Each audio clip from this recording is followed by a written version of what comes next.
This is the worst that we've actually seen it. I've lived in San Jose for 34 years, and we've never seen it this low before. This year's dramatic drought has been obvious enough on land, where lawns have turned brown as California residents worked to save water. But there are few places where its effects have been clearer than in the state's waterways. Case in point, San Jose's Guadalupe River. The stretch of the river outside the office where Richard Tejeda teaches children about native wildlife was just 3 inches deep last week. Shallow, slow-flowing water is fine for invasive species, but for steelhead trout and salmon, which most people consider native to the river, it spells trouble. And I can tell you that earlier this year, I don't remember catching a trout.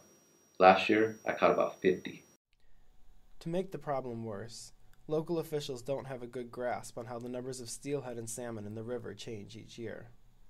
That's because monitoring fish populations effectively can be expensive, partly as a result of the large amount of labor involved in counting the fish, according to San Jose State professor Jerry Smith.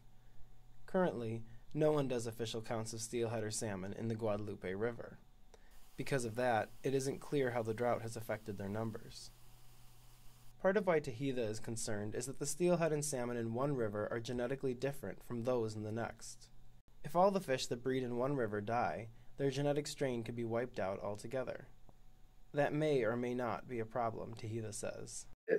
Biodiversity is important, and our ecosystem is important, and everything has a place. And if we let a species or a strain go extinct, we don't know the outcome that would have on the ecosystem.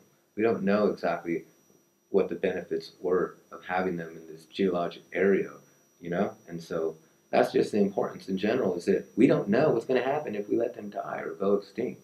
And until we know, why would you want to let that happen when we don't know exactly what's going to happen? It can collapse the ecosystem just because it's gone or something. Maybe another animal's not able to eat. If that animal's not able to eat, now it has to go and find another food source, and that's going to deplete that. And once that's depleted, maybe it's another source gets depleted because that's what they ate. And so it just goes on and on. And so it's in our best interest to take care of all species of animals.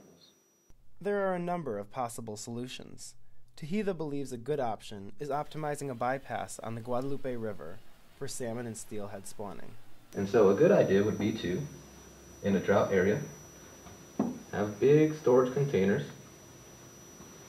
that can release water in a drought system into this bypass channel so that you don't have to keep the whole Guadalupe River channel wet. You can keep the bypass channel wet, and also you can rescue fish throughout the system and put them in this area so that they can have their own area. And here you'll be releasing cool, clean, well-oxygenated water right into that bypass channel, And so the bypass channel is only, 3 to 5 feet long, as opposed to the Guadalupe River, where in some sections it's 20 feet wide or whatever it may be. And so you're using less water to keep this bypass channel wet.